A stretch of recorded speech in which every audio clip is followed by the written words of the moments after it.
pour aller directement vers le chauffage des bâtiments et un lien plus précis avec la rénovation et le patrimoine. Donc, il y a peu de liens directs avec le patrimoine parce que finalement, sans être expert personnellement dans le patrimoine, ce sont à chaque fois des situations de rénovation, mais avec des contraintes propres et qui sont différentes pour chaque chantier.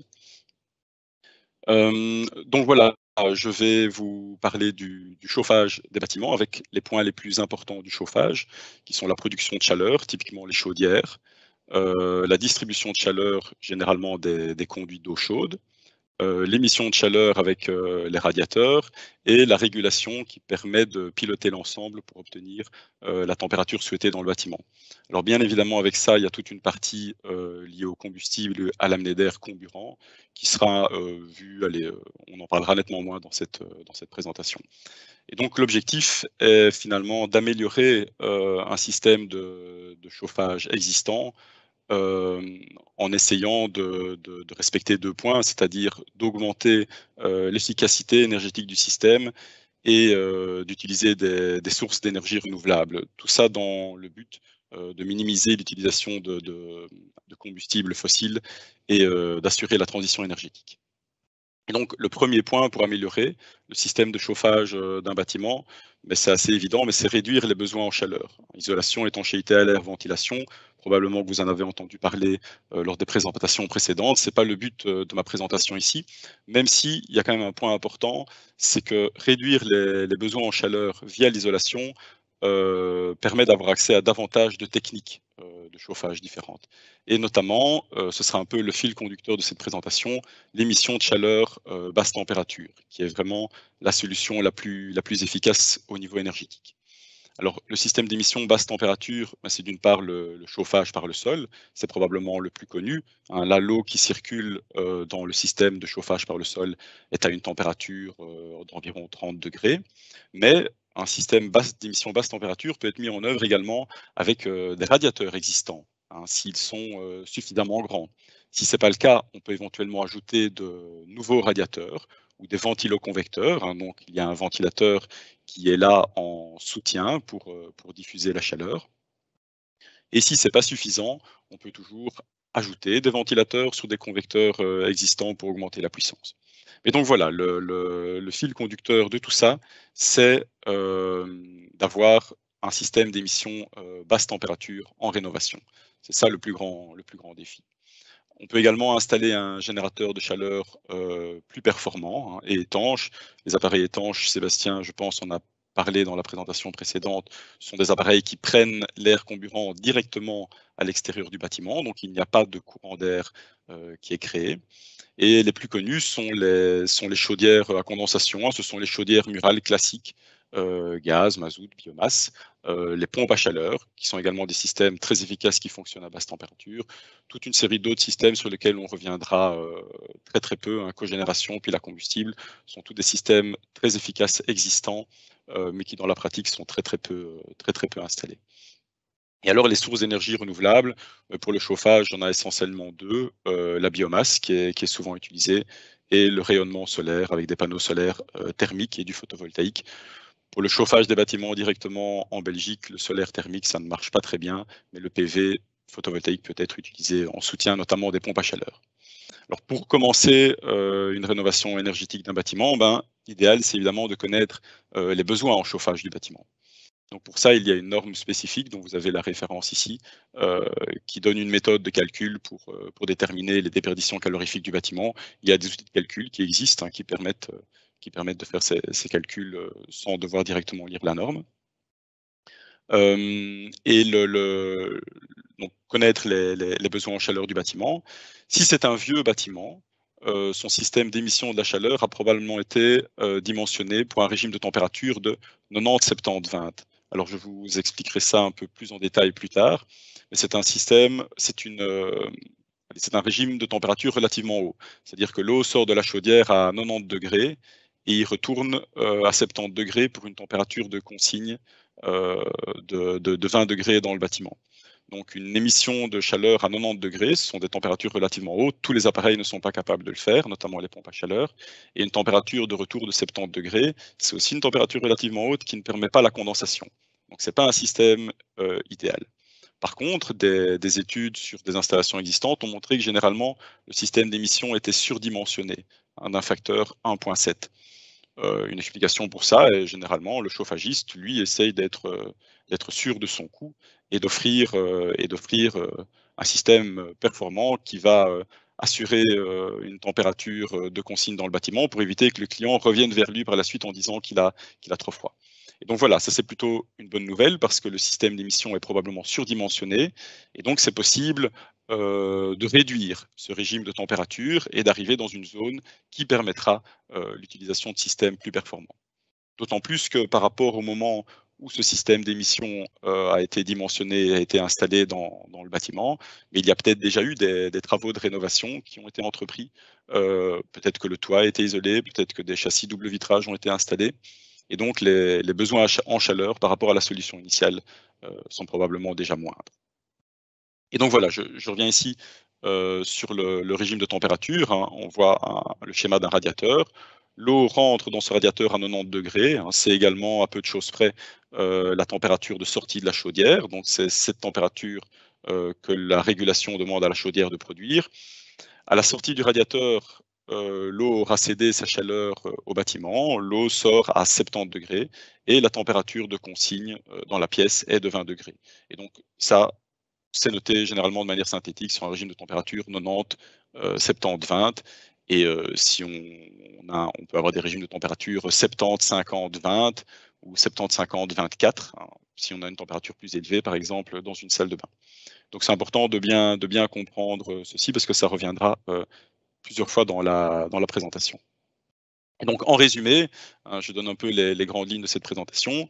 Émission de chaleur basse température, c'est le système le plus efficace. Utilisation de sources d'énergie renouvelables si possible et avec les contraintes de la rénovation et de la préservation du patrimoine, mais qui sont chaque fois différents d'une situation à l'autre. Donc le système de production de chaleur, eh ben, on connaît tous les appareils de combustion, hein, c'est comme ça qu'on se chauffe depuis très très longtemps. Donc ça nécessite un combustible et un conduit de fumée, 2 points qui sont potentiellement problématiques, puisque dans certains cas il faut stocker le combustible et que le conduit de fumée prend de la place et n'est pas toujours très esthétique. Et donc voilà, les appareils les plus connus sont les chaudières, gaz, mazout, biomasse. On parle de biogaz, de biomazout, donc ce sont des choses qui existent, mais qui sont relativement confidentielles pour le moment, c'est-à-dire ce sont des combustibles qui pourraient remplacer le gaz et le mazout, mais qui seraient produits de manière renouvelable. Alors, cogénération et pile à combustible notamment, sont des systèmes qui produisent de manière combinée de la chaleur et de l'électricité, pour une cogénération avec un moteur à combustion interne ou, dans certains cas, un moteur à combustion externe, comme les systèmes Stirling, qui permettent d'utiliser tout type de combustible différent. Et il y a également tous les appareils de chauffage décentralisés, tels que les poêles, voilà, qui permettent de chauffer directement la pièce dans laquelle il est installé, mais qui nécessitent également un conduit de fumée. À côté des appareils de combustion, il y a les appareils fonctionnant à l'électricité, essentiellement les pompes à chaleur, et les systèmes qui utilisent une résistance directe pour produire la chaleur, qui sont à déconseiller. Hein, ce sont les chaufferettes électriques ou éventuellement des systèmes radiants, car ils sont peu efficaces énergétiquement. On peut avoir de la chance et être desservi par un réseau de chaleur, mais la plupart du temps, ce n'est pas le cas. Et donc, les chaudières à condensation, en termes de chaudière, c'est ce qui se fait de mieux en la matière. La température du retour du système de chauffage vient refroidir les fumées qui peuvent à ce moment-là encore donner une partie de leur chaleur, mais l'eau qui est contenue dans la fumée à ce moment-là condense et ça peut poser toute une série de problèmes de résistance à la corrosion pour les appareils qui ne sont pas adaptés. Les chaudières à condensation sont adaptées à ça. Elles existent pour des combustibles gaz, mazout, pellet. Pardon.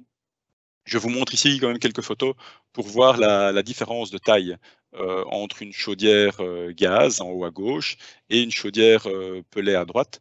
On peut imaginer la taille, même si c'est pas certain que le circulateur qui est situé chaque fois à côté de la chaudière, à la même taille dans les 2 cas, mais on peut se rendre compte d'une différence importante de taille, hein. Les chaudières au gaz sont beaucoup plus compactes. Et maintenant, voilà, pour la chaudière à pellets ici, qui permet aussi la condensation, on voit à droite une installation réelle, donc avec le conduit de fumée et tous les conduits, et en bas une installation qui est plutôt une publicité d'un fabricant, mais on voit que si on doit ajouter à cela le stockage du combustible dans la pièce, eh bien, ça donne un encombrement relativement important. Donc voilà, ça veut dire que si on veut mettre en œuvre ce type de système, qui est par ailleurs très performant, eh bien, il faut avoir davantage de place. Oui, la chaudière pellet à condensation est bien évidemment une chaudière biomasse, mais il existe toute une série d'autres chaudières biomasse, notamment qui fonctionnent avec des bûches de bois. Alors ça demande une grande quantité de travail. Dans la pratique, c'est pas un système qui est régulièrement installé. Alors du travail, ça peut être une corvée pour certains, un plaisir pour d'autres, hein, ceux qui vont couper eux-mêmes du bois, qui le stockent, qui le sèchent et qui acceptent de remplir leur chaudière régulièrement avec ces bûches. Donc voilà, à ce moment-là, c'est un plaisir et ça permet d'économiser pas mal d'argent. Mais pour beaucoup de gens, c'est une corvée qui est hors d'atteinte, d'autant plus que pour les bûches, c'est aussi nécessaire d'avoir un espace de stockage relativement important au sec. Et donc voilà, c'est quelque chose de relativement contraignant.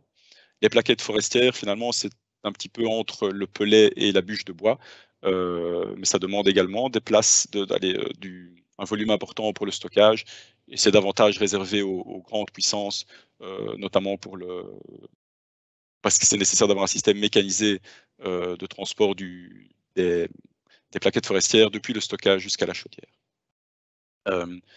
Par rapport au gaz et au mazout, la combustion de la biomasse génère de la fumée qui contient davantage de polluants et potentiellement des odeurs, ce qui peut provoquer des nuisances dans le voisinage.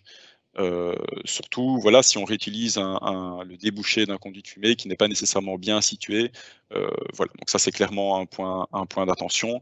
Et la grande majorité des chaudières biomasse fonctionnent avec un ballon tampon d'eau chaude de plusieurs centaines de litres pour assurer la régulation du fonctionnement de la chaudière. Et ce ballon tampon prend également de la place. Euh, voilà un slide rapide sur le stockage des pellets. En fonction de la quantité qu'on veut stocker, il existe des tas de systèmes différents, des systèmes qui sont situés à l'intérieur, à l'extérieur du bâtiment, en surface ou enterrés. Pour des plus petites chaudières, on peut avoir aussi une réserve interne à la chaudière d'1 ou 2 mètres cubes qui peut être remplie à la main à l'aide de sacs.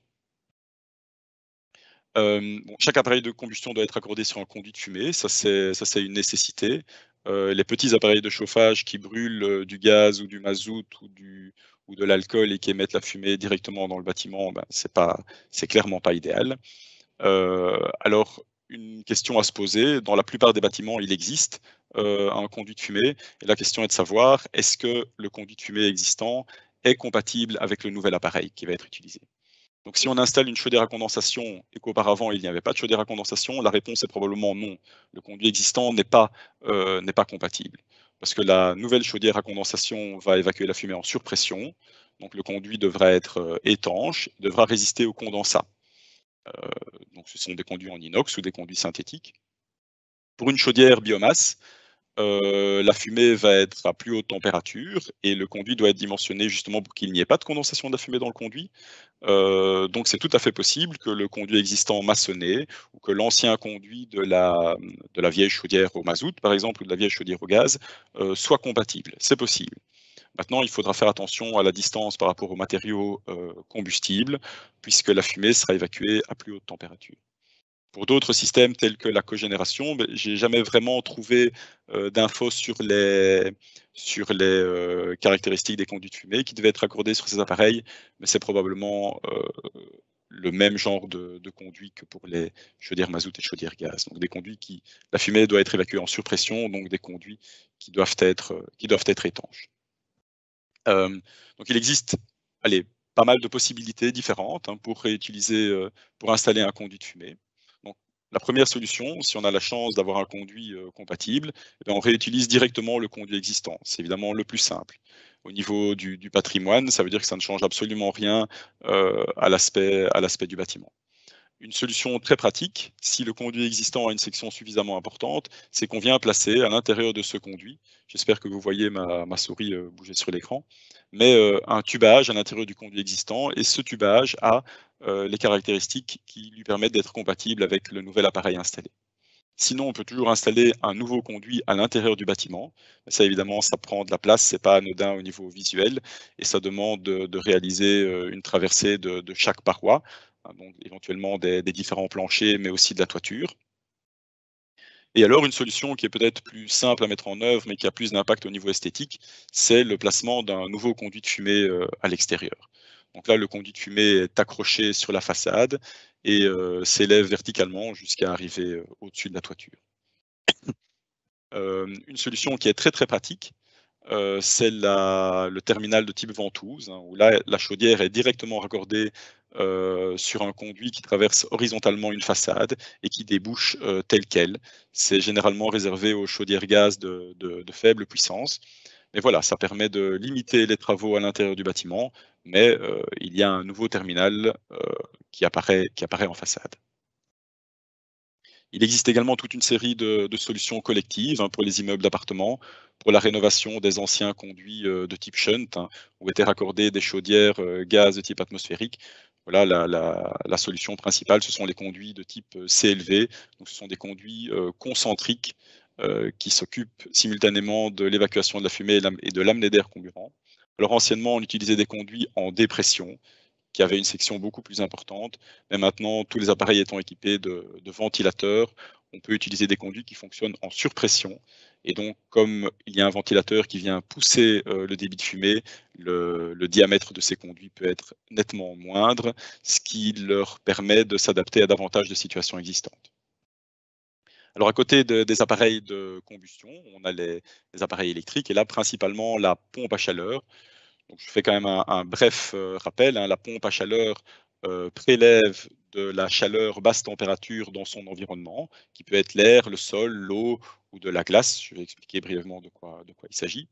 Et cette chaleur, finalement, est transformée, cette chaleur basse température est transformée à l'intérieur de l'appareil en chaleur à plus haute température, même si on reste à des niveaux de température relativement limités, hein, 30 degrés pour un chauffage par le sol, 50 degrés pour un chauffage par radiateur. Et elle fait ça en consommant de l'électricité. Et donc voilà, l'air, si on utilise l'air extérieur, ça tout le monde, je pense, voit à quoi ça ressemble, hein. Ce sont des petits échangeurs, enfin ils ne sont pas toujours petits, ce sont des échangeurs qui sont placés à l'extérieur, qui ressemblent à des groupes de climatisation. Par le sol, je vais vous montrer à quoi ça ressemble dans des slides précédents. Dans l'eau, on prélève directement la chaleur dans de l'eau, un lac, une rivière, une nappe phréatique. Je pense qu'il y a une réglementation relativement sévère par rapport à ça. Et la glace, ce sont des systèmes, quand on souhaiterait, tous les fabricants n'ont pas ça, mais ne proposent pas ça, mais ce sont des systèmes qui permettent de remplacer finalement un forage géothermique ou un prélèvement de chaleur dans le sol quand on est dans un milieu qui ne le permet pas, par exemple si le sol est trop rocheux. Donc c'est un réservoir qui contient de l'eau. L'énergie peut être prélevée à l'eau jusqu'à ce qu'elle se transforme en glace. Donc on peut encore récupérer la chaleur, l'énergie de transformation de l'eau en glace. Et ce réservoir est régénéré par des panneaux solaires thermiques. Donc c'est un peu une situation à part lorsque le prélèvement dans le sol est compliqué. Alors, on a le rendement des chaudières, hein, généralement, le rendement est parfois donné sur le PCI. Pour une chaudière gaz, on a des rendements de 105-107%, de plutôt 98% quand on regarde sur le pouvoir calorifique supérieur. Pour une pompe à chaleur, on ne va pas parler de rendement, mais on va parler de COP. C'est un peu la même idée, hein. C'est la quantité d'énergie fournie sous forme de chaleur divisée par la quantité consommée d'énergie, ici sous forme d'électricité. Et c'est un COP qui est donné pour des conditions données, des conditions précises. Température de l'air de 2 degrés, température de l'eau fournie de 35 degrés.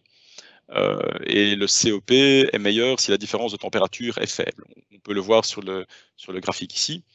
Donc si je vois j'ai une température de l'air extérieur de 0 degré et je veux fournir de l'eau chaude à 55 degrés, j'ai un COP de 2. Si je fournis de l'eau chaude à 35 degrés, j'ai un COP légèrement supérieur à 3. Donc on voit que la pompe à chaleur fonctionnera d'autant mieux que la différence de température entre l'air extérieur et l'air intérieur est faible. En pratique, la température de l'air extérieur, on ne la maîtrise pas, et généralement, on souhaite se chauffer lorsqu'il fait froid dehors. Et donc, c'est pour ça que c'est d'autant plus intéressant de réduire la température de l'eau qui est utilisée pour l'émission de chaleur à l'intérieur, puisque ça va permettre d'améliorer les performances de la pompe à chaleur. Et alors, comme on voit que le COP est donné dans des conditions bien précises de température, il y a le SPF, hein, qui est l'équivalent du COP, mais pour une manière de voir les choses plus globales sur une saison complète de chauffe, qui va tenir compte de fonctionnement dans différentes conditions de température. Donc, la pompe à chaleur prélève l'énergie pour le chauffage à l'extérieur du bâtiment. On voit ici à droite l'échangeur d'une pompe à chaleur RR ou RO. Des solutions qui sont aussi connues sont on vient placer un échangeur sous forme de conduit dans lequel circule un fluide dans le sol, enterré à quelques dizaines de centimètres ou plusieurs mètres. Et donc, c'est la chaleur qui est contenue dans le sol qui va alimenter la pompe à chaleur. Ou alors, on peut faire des forages verticaux. Donc, on réalise un forage jusqu'à plusieurs dizaines ou plusieurs centaines de mètres, dans lesquels sont également introduits des conduits qui vont échanger la chaleur avec le sol. Alors, ça demande évidemment, on le voit, hein, pour un échangeur horizontal, un décaissement du terrain à proximité du bâtiment. Pour un échangeur vertical, ça demande quand même d'amener un matériel de forage qui prend de la place et qui endommage un petit peu le terrain situé à proximité. Alors, un petit clin d'œil par rapport au patrimoine. Voilà, si en creusant, on tombe sur des éléments archéologiques, les travaux risquent de prendre un petit peu de retard. Une solution qui est, à mon sens, très intéressante, c'est le système hybride entre une chaudière et une pompe à chaleur. Le problème de la pompe à chaleur, c'est que c'est au moment où on en a le plus besoin, c'est-à-dire en hiver, qu'elle fonctionnera le moins bien. Je reviens brièvement sur ce slide-ci. Hein, le coefficient de performance diminue lorsque la température extérieure diminue, c'est-à-dire que pour une même quantité d'électricité consommée, on va produire moins de chaleur. Donc en gros, la puissance d'une pompe à chaleur diminue lorsque la température extérieure diminue. C'est-à-dire qu'il faut dimensionner sa pompe à chaleur pour les températures les plus basses qu'on va rencontrer, moins 7, moins 10 degrés en Belgique, et que la plupart du temps, lors de la saison de chauffe, la pompe à chaleur sera surdimensionnée.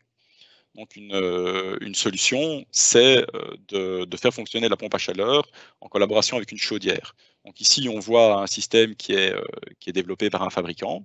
Donc c'est un système intégré pompe à chaleur chaudière avec une régulation qui va choisir le moment où utiliser l'appareil le plus performant. Donc typiquement, il va utiliser la pompe à chaleur lorsque les conditions sont idéales, à l'entre-saison, lorsqu'on doit chauffer mais que la température de l'air extérieur est encore relativement élevée. Et puis en hiver, lorsqu'on aura besoin de davantage de puissance, il va y avoir un switch qui va s'opérer vers la chaudière. Maintenant, on peut très bien imaginer sur un système existant, il y a toujours dans le bâtiment une vieille chaudière mazout ou une vieille chaudière au gaz qui est fonctionnelle, mais qui n'est plus extrêmement performante. Plutôt que de la remplacer, on vient ajouter en plus, ce qui demande bien évidemment de la place, une pompe à chaleur qui assurera la plus grande partie possible du chauffage. Le challenge, évidemment, dans ce cas, comme ce sont deux systèmes différents, c'est de pouvoir mettre en place une régulation adaptée.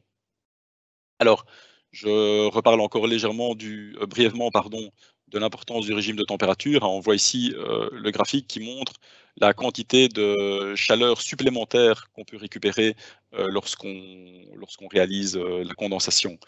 Et donc on voit en dessous de 55 degrés, c'est à ce moment-là que l'eau contenue dans la fumée condense. On voit qu'il y a un gain d'énergie relativement important pour les chaudières à condensation. Et donc voilà, c'est toujours en lien avec l'importance de mettre en place un système d'émission basse température pour que la température du retour du système de chauffage vers la chaudière soit suffisamment basse que pour permettre la condensation de la fumée. C'est aussi valable pour les pompes à chaleur. Hein. Bon, là, évidemment, on ne parle pas de condensation de l'eau dans la fumée, mais par rapport au COP et au graphique que je vous ai montré tantôt, on voit que si la différence de température entre l'air extérieur et l'eau intérieure est faible, donc si la température de l'eau de distribution est basse, on va avoir un meilleur fonctionnement. Si on a une distribution à basse température, on aura également moins de pertes dans la distribution. Même si les conduits sont censés être isolés, ça peut ne pas être négligeable. Et au contraire, pour certains appareils, notamment les chaudières biomasse, il faut éviter la condensation. Donc, ça ne veut pas dire qu'on ne peut pas mettre en place des systèmes d'émission basse température, mais ça veut dire qu'il faut s'assurer, notamment par un bypass, une vanne mélangeuse, une vanne diviseuse, pardon, au départ du circuit hydraulique, de rehausser légèrement la température de l'eau qui revient du système de chauffage vers la chaudière, pour s'assurer qu'il n'y a pas de condensation de la fumée. Alors à côté, donc là, on a parlé de systèmes qui sont généralement considérés comme des systèmes centralisés, hein, chaudière, pompe à chaleur avec radiateur. On peut évidemment utiliser un système décentralisé à base de poêles, à base de petits convecteurs au gaz, à base de toute une série de systèmes existants. L'idée est bien évidemment de ne pas utiliser de la résistance électrique directe qui, voilà, qui au niveau efficacité énergétique n'est pas très bon. Ce qui est intéressant avec le système de chauffage décentralisé, c'est que c'est beaucoup plus facile de faire un phasage de la rénovation. On peut imaginer dans un premier temps installer par exemple un poêle à pellets dans une pièce. Ce poêle à pellets va in fine assurer une certaine puissance de chauffage le bâtiment, et quand on redimensionnera le système de chauffage central pour un remplacement, et bien peut-être qu'on pourra à ce moment-là installer un appareil plus petit, un appareil plus performant ou éventuellement une pompe à chaleur. Oui, en cas de rénovation, on est souvent amené à envisager de déplacer la chaudière. Important, la mettre dans un endroit qui est à l'abri du gel. Auparavant, les chaudières étaient souvent situées en cave. Alors peut-être que c'est parce que à l'époque, on se faisait livrer en charbon, c'était plus facile de se faire livrer en cave qu'au grenier. Mais maintenant, il y a quand même toute une série d'incitants pour installer une chaudière en grenier, notamment réduire la taille du conduit de fumée. Le conduit de fumée, ça peut être un prix, peut constituer une part importante du prix d'une installation de chauffage. Et ça veut dire, dans ce cas, que si le système de distribution a été dimensionné, par exemple, là, on le voit à partir de la chaudière jusqu'à l'émission. Si c'est un système monotube, c'est-à-dire que les radiateurs vont être de plus en plus grands au fur et à mesure qu'on s'éloigne de la chaudière, parce que la température de l'eau de distribution va diminuer à chaque fois qu'elle passe dans le radiateur. On voit dans ce cas, ce sera très difficile, voire impossible, de placer la chaudière à un autre endroit du bâtiment et de réutiliser le système d'émission. En résumé, pour la production de chaleur, j'espère que je vais assez vite, j'ai l'impression que je prends du retard. Quelle place est disponible pour l'appareil? Ce sera certainement la grosse contrainte en rénovation. Et est-ce que le système d'émission est compatible avec un régime de température plus bas qui sera favorable aux pompes à chaleur et aux chaudières à condensation?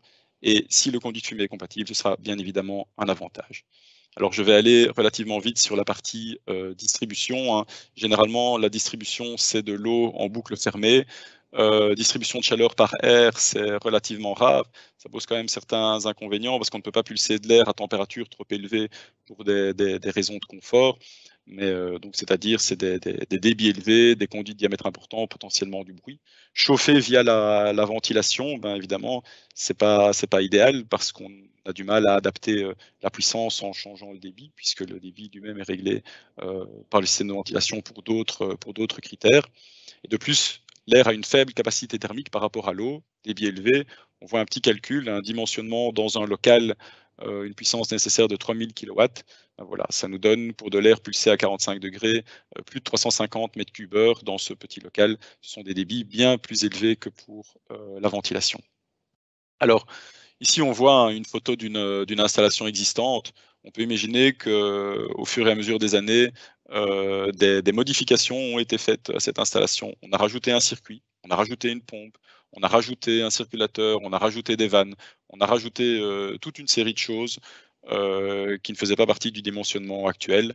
On a éventuellement résolu des problèmes, il y a des conduits qui se sont abîmés, qui se sont corrodés, et donc c'est très difficile de savoir si l'installation est encore bien équilibrée, c'est-à-dire si l'eau chaude circule correctement dans toutes les parties de l'installation de chauffage.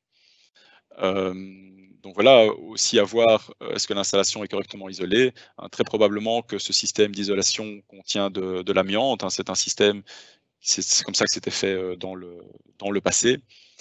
Et donc voilà, si le système n'est pas bien équilibré et rend compliqué la régulation de la distribution de l'eau, il faudra potentiellement envisager de remplacer le système de distribution d'eau.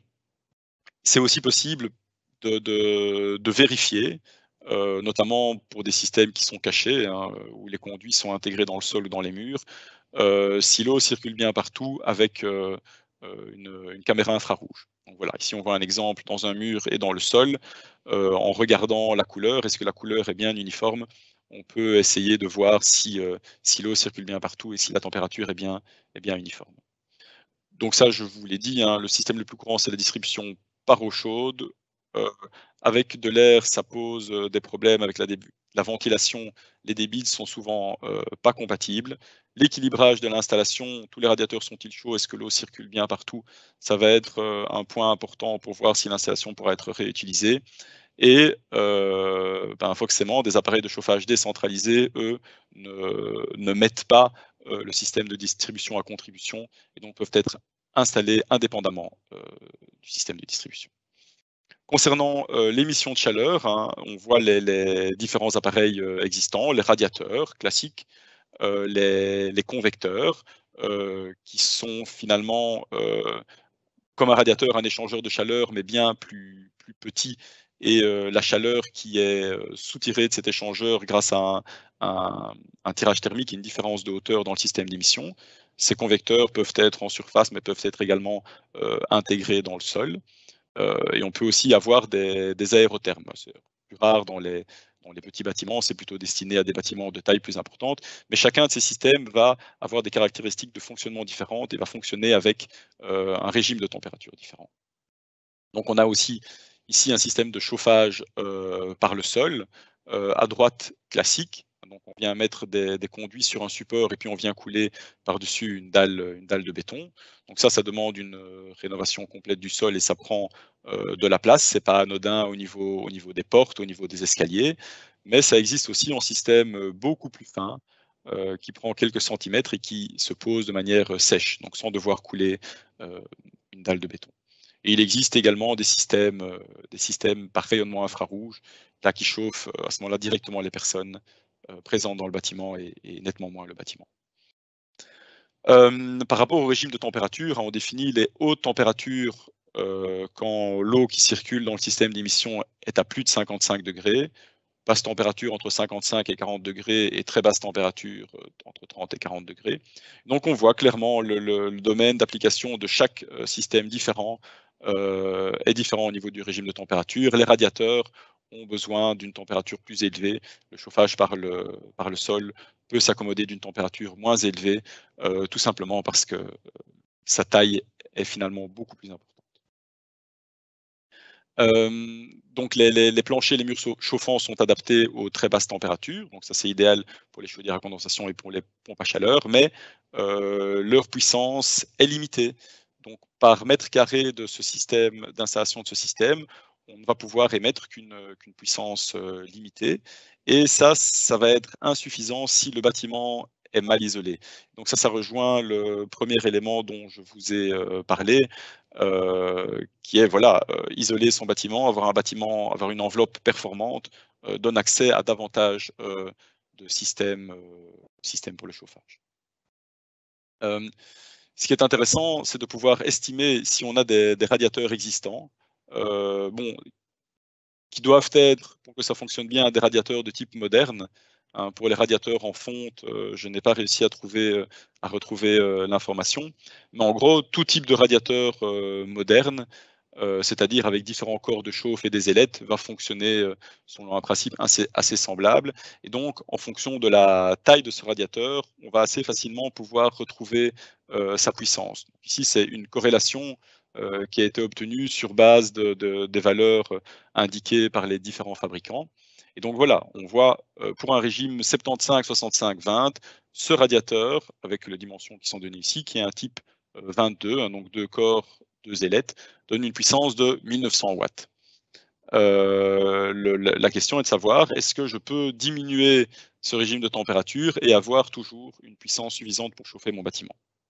Alors l'exercice qui est réalisé ici, hein, on a pris pour plusieurs pièces quels étaient les besoins, donc les besoins qui ont été calculés selon la norme de dimensionnement, et quelle est la puissance disponible qui a été estimée à l'aide de cette petite corrélation. Et donc on voit dans ce cas-ci, on calcule le ratio entre les besoins et la puissance disponible. Tous ces ratios sont inférieurs à 1, ça veut dire qu'il y a assez de puissance disponible. L'idée est maintenant de voir si on change de régime de température, est-ce qu'on peut encore avoir tous les ratios qui sont inférieurs à 1. Donc on va regarder quel est le ratio le plus élevé, c'est-à-dire le radiateur qui est le plus limite au niveau de la puissance. On voit pour un régime de 70, je regarde dans le tableau, un régime de 75-60, hein, ça c'est la valeur de référence pour une température de 20 degrés. Et je sais que j'ai besoin d'un ratio de 0,74, donc je vais regarder pour quels autres régimes de température je peux obtenir un ratio relativement équivalent. Et là, je vois que pour un régime de température 65-55, j'ai un ratio comparable. Ça veut dire que si je passe de mon régime 75-65-20 à un régime 65-50-20, le ratio entre les besoins vont rester les mêmes, mais la puissance disponible au radiateur va diminuer, va être à ce moment-là de plus ou moins 1400 watts, puisqu'à ce moment-là, je réobtiens un ratio de 1. Et donc, c'est le régime de température le plus bas que je pourrais utiliser avec les radiateurs existants, en tout cas dans le bureau, pour avoir toujours un radiateur qui fournit des besoins suffisants.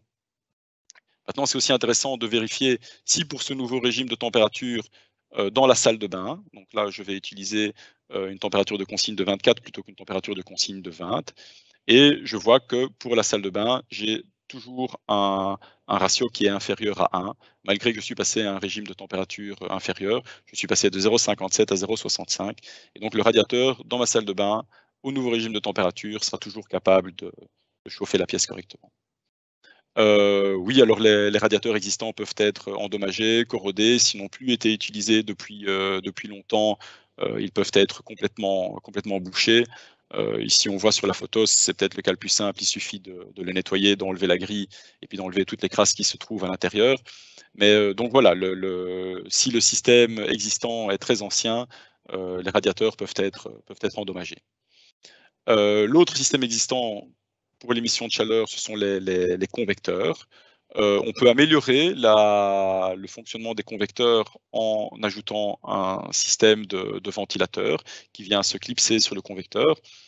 Bon voilà, ça nécessite évidemment que le système soit compatible et ça nécessite une alimentation électrique. Alors juste une illustration, hein, on a parlé de chauffage, on a parlé de rénovation, on n'a pas beaucoup parlé de patrimoine. Il y a quand même des rénovations importantes qui peuvent être faites dans le cadre du patrimoine. Et là, c'est un système de chauffage. Donc, ce sont des tuyaux qui transportent de l'eau chaude qui sont intégrés dans les murs. Donc voilà. En pratique, ce sont des travaux relativement lourds, mais ça se fait. Donc pour l'émission de chaleur, la question principale est est-ce que le système d'émission existant est compatible avec un régime de température plus bas? Si oui, c'est une bonne nouvelle. Ça veut dire qu'on pourra l'utiliser à un régime de température plus bas qui sera favorable à l'utilisation des chaudières à condensation et des pompes à chaleur. Il faut savoir est-ce que les radiateurs vont encore fournir la puissance suffisante. Si ce n'est pas le cas pour le régime de température plus bas, on peut ajouter des radiateurs. C'est pas souvent évident, mais on peut toujours remettre des nouvelles branches dans le circuit de distribution d'eau. Mais on peut venir mettre des petits ventilateurs sur les convecteurs existants. Et le chauffage par le sol, lui sera efficace, mais uniquement si les besoins en chaleur du bâtiment sont faibles. Alors je vais terminer par la régulation. Donc allez, la nécessité de la régulation, les besoins en chaleur du bâtiment, eux, dépendent principalement de la température extérieure, mais de toute une série d'autres paramètres. L'ensoleillement, le vent, des conditions qui sont changeantes, des besoins en confort différents selon les pièces. On a vu, dans une salle de bain, on mettra certainement une température plus élevée que dans une chambre à coucher et que dans un salon. Également la présence des occupants. Le but de la régulation, c'est de tenir compte en direct de tous ces paramètres et d'assurer que la température de consigne, de confort, soit respectée au niveau du bâtiment. Anciennement, les régulations étaient de type on-off ou marche-arrêt, c'est-à-dire je fixe une température de consigne, je la dépasse, je suis à 21,5, j'arrête la chaudière, la température continue d'augmenter légèrement puisque la chaleur, l'eau chaude continue d'arriver dans les radiateurs, puis la température redescend à 19 degrés 50, je remets la chaudière en marche. Donc finalement, la chaudière fait des cycles de marche-arrêt. C'est bien évidemment pas idéal au niveau mécanique. Et maintenant, aussi bien les chaudières que les pompes à chaleur modulent extrêmement bien leur puissance. Et donc c'est une manière de faire la régulation assez archaïque. On a, en plus de la régulation centralisée, on a aussi une régulation plus fine au niveau de chaque pièce, par exemple via des vannes thermostatiques dans les radiateurs qui coupent pas le radiateur si la température est atteinte dans la pièce où il est installé. Mais les régulations plus modernes fonctionnent généralement via une sonde de température extérieure et des courbes de chauffe. Alors ça, c'est beaucoup plus intéressant pour les appareils modernes parce que cette régulation permet de faire un réglage de la puissance de chauffage en modifiant la température de l'eau chaude qui circule. Et donc, à l'entre-saison, lorsque les besoins en chaleur ne sont pas énormes, ça veut dire que plutôt que de faire un fonctionnement marche-arrêt avec de l'eau à 90 degrés, comme c'était probablement le cas par le passé, ça va permettre de faire un fonctionnement en continu avec une température d'eau de distribution qui va diminuer, qui va permettre le fonctionnement optimal des pompes à chaleur et des chaudières à condensation.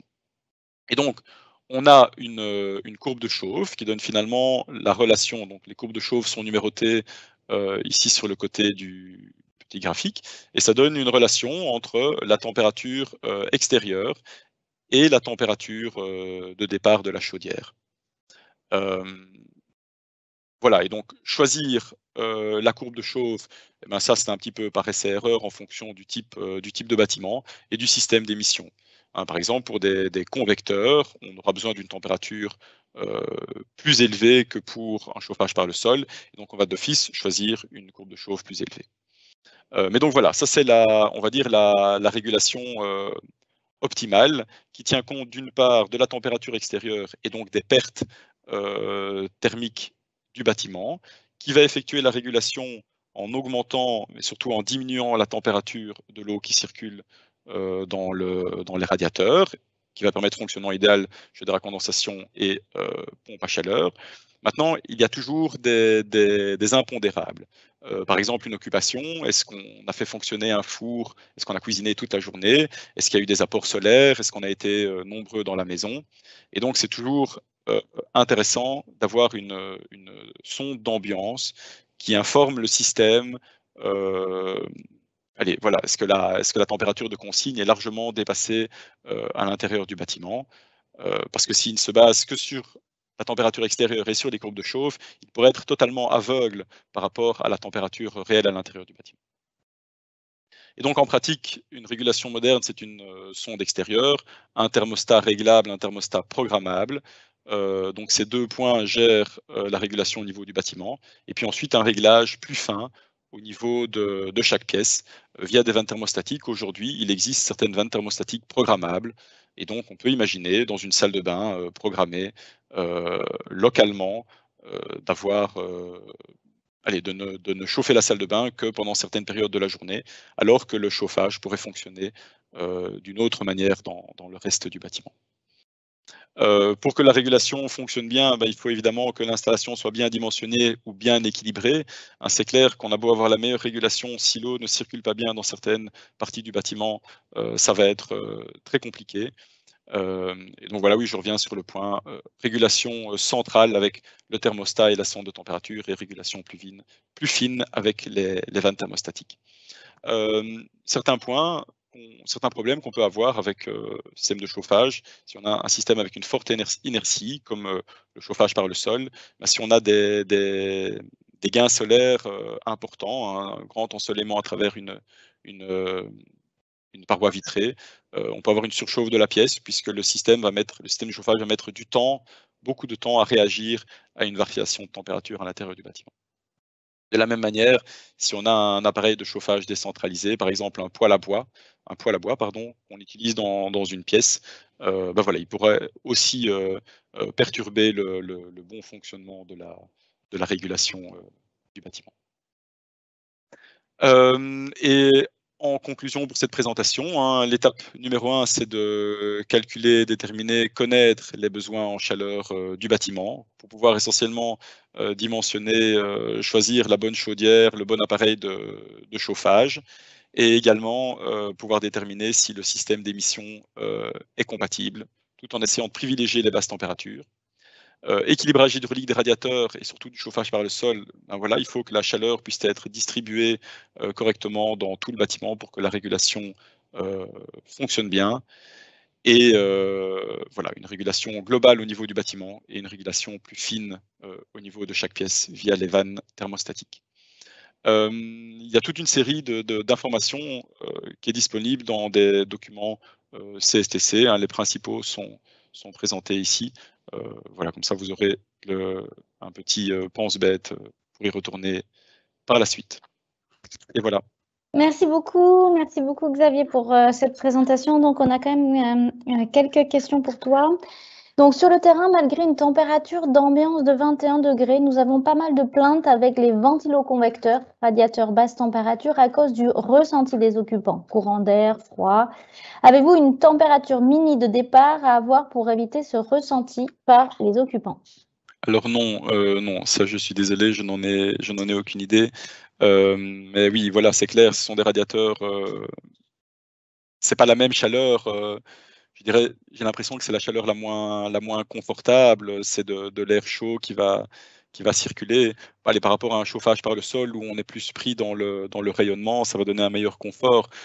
Donc c'est probablement, oui, un système qui va aller régulièrement générer des situations d'inconfort, mais au niveau du ressenti, parce que la température de consigne dans le local peut être respectée, mais les gens ont peut-être envie, je ne sais pas si c'était l'instinct grégaire, mais d'avoir un point chaud, un poêle à bois ou quelque chose comme ça. Oui, mais non, je n'ai pas de réponse particulière sur la température. Ok, merci. Est-ce qu'il y a un risque en particulier avec une extraction des gaz d'une chaudière à condensation avec un tubage flexible, entre parenthèses en plastique, qui est placé dans un conduit existant, pas suffisamment droit, à l'aide de petites pattes appelées araignées? L'air entrant étant amené par l'espace restant dans le conduit, doit-on prévoir un entretien en particulier pour ce type de système? Donc, alors, ce système existe, est conforme aux besoins, et donc finalement, ça va peut-être être la manière dont il est installé. Hein, pour l'évacuation dans un conduit de fumée flexible, synthétique, du moment que le système est compatible avec la chaudière, il n'y a pas de problème particulier. Et avoir l'amener d'air comburant qui est réalisé dans l'espace disponible entre le tubage et l'ancien conduit, c'est également tout à fait conforme. Donc si ce nouveau système est placé dans un ancien conduit qui a servi dans le passé à d'évacuation de la fumée d'autres chaudières, combustibles, charbon, mazout ou autres, il est fortement recommandé dans tous les cas de nettoyer l'ancien conduit maçonné, et même il pourrait toujours y avoir de la poussière pour éviter finalement que tous des résidus solides qui pourraient coller sur les parois du conduit ne soient amenés dans la nouvelle chaudière. Donc ça oui, donc là la recommandation c'est de bien nettoyer le conduit maçonné dans lequel est placé le nouveau tubage. Quels sont les types ITO? Donc comment adapter et changer la chaudière avec un système de tuyaux type thermosiphon, donc des tuyaux avec un diamètre qui diminue avec la distance à la chaudière, et donc dans les pièces évidemment avec des radiateurs en fonte. Alors est-ce que la question est donc ça c'est, oui pardon, c'est le système existant alors? Oui. Et la question est comment adapter la chaudière ou bien changer, hein, la chaudière avec un système de tuyaux thermosiphon, donc des tuyaux dont le diamètre diminue avec la distance Oui. à la chaudière. Effectivement, dans ce cas, non seulement le diamètre diminue, mais je pense aussi la taille des radiateurs augmente, hein. Donc évidemment, c'est pas une situation idéale. Ça demande à ce moment-là un dimensionnement plus précis au cas par cas. D'accord. Mmh. Est-il vraiment plus efficace de placer une nouvelle chaudière à condensation dans un espace chauffé? Plus efficace? Alors a priori, la chaudière à condensation, on peut imaginer qu'elle est totalement isolée de son environnement extérieur puisque, finalement dans la chaudière, il y a l'enveloppe extérieure, la jaquette, dans laquelle, l'air comburant qui vient de l'extérieur va circuler. Donc si la chaudière est dans un espace chaud, on peut imaginer que cet air va très légèrement se réchauffer. Donc ça ne peut avoir qu'un impact positif sur le rendement de la chaudière, mais à mon sens, ce sera marginal. Allez, ça ne vaut pas la peine d'en prendre compte.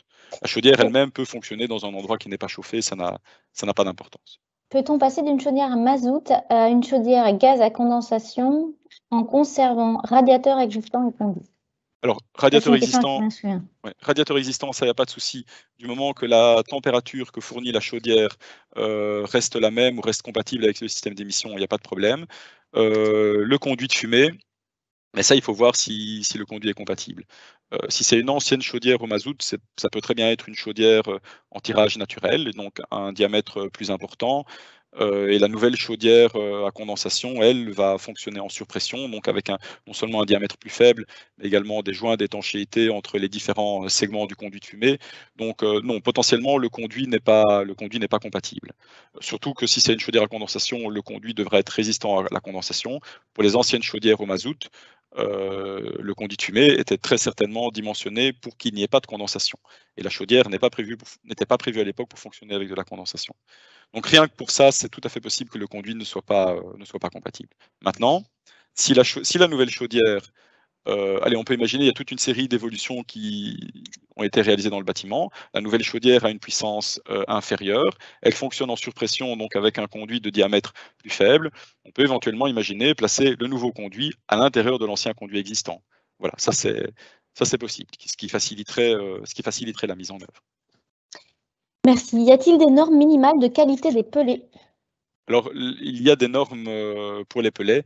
Je ne sais pas si au niveau réglementaire, il y a des exigences d'utiliser des pellets d'une certaine qualité, mais il y a la norme DIN+, il y a toute une série de qualités de pellets différents. Alors, bien évidemment, recommandé d'utiliser des pellets de qualité, ils seront plus secs, hein, donc ils vont fournir plus de puissance. Ils vont également provoquer moins d'encrassement si on parle du poêle ou d'une chaudière, moins d'encrassement de l'appareil, mais également du conduit de fumée, ce qui va nécessiter moins d'intervention, moins d'entretien. Il existe des pellets de qualité différents. Je n'ai pas l'impression qu'il existe une obligation d'utiliser certaines qualités de pellets. Une autre question. Je n'ai pas bien compris comment fonctionne la combinaison de PAC et chaudière au gaz à condensation. Est-ce rentable financièrement dans la mesure où il faudra investir au départ dans 2 systèmes? Alors, si on doit investir dans 2 systèmes, moi j'ai l'impression que c'est plutôt quelque chose qui est dédié aux grandes puissances. C'est-à-dire, je ne sais pas, si on a un immeuble d'appartement, il faut installer une puissance de 200 kilowatts, bah, c'est peut-être intéressant de mettre une grosse pompe à chaleur et une chaudière. Bon, c'est clair, l'investissement sera plus important. Mais là, ce qui est potentiellement intéressant en rénovation, c'est si on a déjà un système existant, si on a déjà une chaudière existante, qui est toujours fonctionnelle. Et donc, plutôt que de remplacer la chaudière par un nouveau système, il faut évidemment avoir la place pour le faire, hein, mais on vient ajouter à ça une pompe à chaleur qui est raccordée sur le même circuit de distribution et qui va être chargée d'assurer le chauffage du bâtiment lorsque les conditions sont optimales pour la pompe à chaleur. Et donc là, finalement, on ne fait qu'un investissement dans un nouveau système. Bon, une pompe à chaleur, c'est certainement beaucoup plus cher qu'une chaudière, mais ça va aussi permettre de consommer moins d'énergie. Alors effectivement, je pense qu'on l'a dit beaucoup dans la présentation précédente, il n'y a pas de solution miracle. Effectivement, en chauffage non plus, il n'y a pas de solution miracle. Les pompes à chaleur coûtent cher. Hein, le plus facile est de remplacer l'ancienne chaudière par une nouvelle chaudière. C'est ça qui coûtera le moins cher, mais quelque part, c'est pas ça qui fera avancer les choses au au niveau de la transition énergétique. Bonjour, donc dans le cas d'un chauffage central composé d'une ancienne chaudière gaz plus un poêle à peler servant de chaudière, lors d'un switch, y aura-t-il un problème si on remplace l'ancienne chaudière gaz par une chaudière à condensation? Alors, je ne vois pas vraiment le rapport avec la présence d'un poêle à peler. Peut-être le problème principal, c'est remplacer l'ancienne chaudière gaz par une nouvelle chaudière à condensation. Voilà, une chaudière est une chaudière, hein. La chaudière à condensation est capable de faire tout ce que l'ancienne chaudière au gaz faisait. C'est juste que si la température du retour du système de chauffage n'est pas suffisamment basse, la chaudière ne condensera pas et donc ne sera pas aussi efficace qu'elle pourrait être. Elle sera toujours plus efficace que l'ancienne chaudière. Et puis il y a toujours le problème de la condensation. Donc le conduit de fumée doit être adapté. Mais dans la pratique, j'ai peut-être mal compris la question, mais je ne vois pas directement en quoi la présence d'un poêle à peler Qui sert de chaudière, hein. un poêle qui sert aussi de chaudière. Oui, Ah, donc il y avait peut-être une chaudière gaz et un poêle chaudière raccordés sur le même circuit. tout à fait. OK. Bon, c'est clair que je ne sais pas comment est faite la régulation hydraulique, hein, du système. Mais encore une fois, si la température du retour est trop élevée, la chaudière à condensation ne fonctionnera pas bien. Enfin, elle ne fonctionnera pas bien. Elle ne fonctionnera pas aussi bien qu'elle pourrait fonctionner. Mais encore une fois, elle fonctionnera toujours mieux que l'ancienne chaudière gaz. Donc voilà, je crois que c'est peut-être plutôt une question d'optimisation du système qu'une question de bon fonctionnement. Et après, donc plus généralement, on sait que la rénovation énergétique, donc ça va s'inscrire dans des objectifs globaux de réduction d'émissions de gaz, bon, et de neutralité carbone, hein. Et est-ce vraiment encore un sens d'installer des chaudières mazout en construction neuve ou grosse rénovation finalement? Ne faudrait-il pas privilégier des packs et des poêles biomasse uniquement? Ça, c'est une question un peu. Effectivement, allez, oui, moi je suis globalement d'accord avec ça, hein, mais voilà, tant que les systèmes sont autorisés, ben voilà, on peut les installer. Les chaudières mazout à condensation sont très performantes. J'ai l'impression que globalement, la société souhaite se passer des combustibles fossiles, hein. Voilà, maintenant, qui peut aujourd'hui, tout le monde aujourd'hui ne peut pas se permettre de se payer une pompe à chaleur lors du remplacement de son système. Donc les chaudières gaz, les chaudières à mazout continueront d'être utilisées, d'être installées tant que ce ne sera pas interdit. Si un jour c'est interdit, allez, je pense qu'on en parle de plus en plus, mais oui, certainement, pompe à chaleur, énergie renouvelable. Alors, la biomasse est considérée par la plupart des gens comme une source d'énergie renouvelable. Il y a aussi d'autres problèmes, hein, qualité de la fumée, émissions de polluants, mais pas de solution miracle, encore une fois. Alors là, je pense que ça rejoint un peu ce qu'on a déjà dit, mais les chaudières à condensation peuvent-elles systématiquement être localisées, doivent être systématiquement localisées dans le volume protégé? Peut-on, peu importe leur puissance et malgré les ouvertures de ventilation? Oui, alors une chaudière à condensation, on va partir du principe que c'est un appareil moderne étanche, hein, donc une chaudière étanche n'a pas nécessairement besoin c'est pas nécessaire d'avoir une ouverture pour l'amener d'air comburant. Et dans certains cas, je pense que dans la norme actuelle 61002 pour les plus faibles puissances, il n'y a pas d'obligation d'avoir des ouvertures spécifiques pour la ventilation. Donc, si cet appareil est installé dans une pièce qui est déjà ventilée pour d'autres raisons, ce n'est pas nécessaire de prévoir de nouvelles ouvertures de ventilation. Il n'y a pas besoin d'ouverture pour l'amener d'air comburant. Donc une chaudière étanche, une chaudière à condensation, on va imaginer qu'elle est étanche dans la question, peut s'installer à l'intérieur du volume protégé sans nécessiter des ouvertures qui pourraient créer des courants d'air ou poser des problèmes d'étanchéité à l'air.